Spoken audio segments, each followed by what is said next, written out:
Pak Hasan, seorang CEO, sedang menggigit mie goreng dari pedagang kaki lima dan langsung merasakan keakraban, seolah-olah mie goreng itu buatan mendiang istrinya sendiri.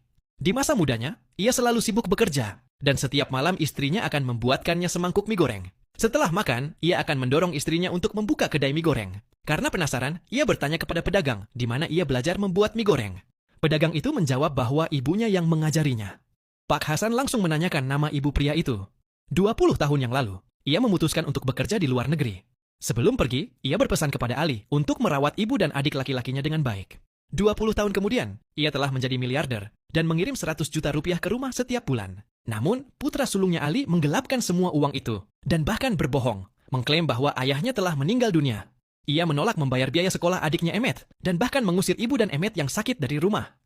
Tepat saat mereka hendak pergi, Pak Hasan tiba-tiba kembali ke Indonesia. Melihat ayahnya berpakaian sederhana, Ali mengira perusahaannya bangkrut dan mulai merencanakan sesuatu. Ia masih dengan hormat mengundang ayahnya pulang ke rumah. Begitu masuk, Pak Hasan langsung menanyakan tentang istri dan Emet.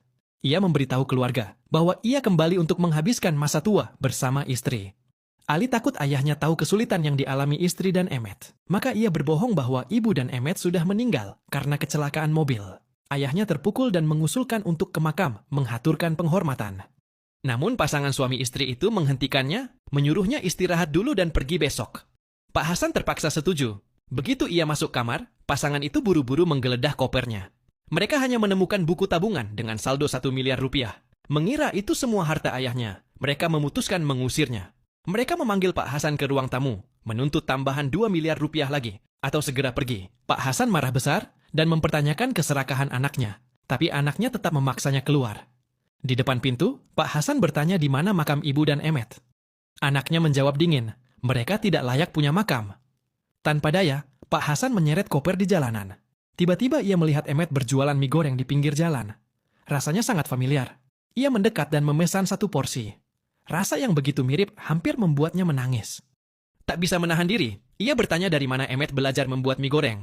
Emet menjawab tenang bahwa ia belajar dari ibunya. Seorang pelanggan pergi dan memberi tip 5 juta rupiah.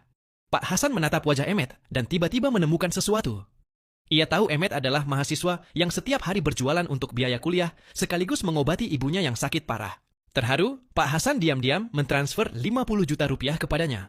Emet terkejut dan ingin mengembalikan, tapi Pak Hasan tersenyum dan berkata, ia ingin mempekerjakan Emet sebagai pemandu wisata karena sudah 20 tahun meninggalkan kampung halaman dan tak mengenali kota lagi. Ia berharap Emet bisa mengantarnya berkeliling, tapi yang terpenting mengantarnya mencari makam istri dan putra bungsunya. Emet berlutut dengan rasa terima kasih, dan Pak Hasan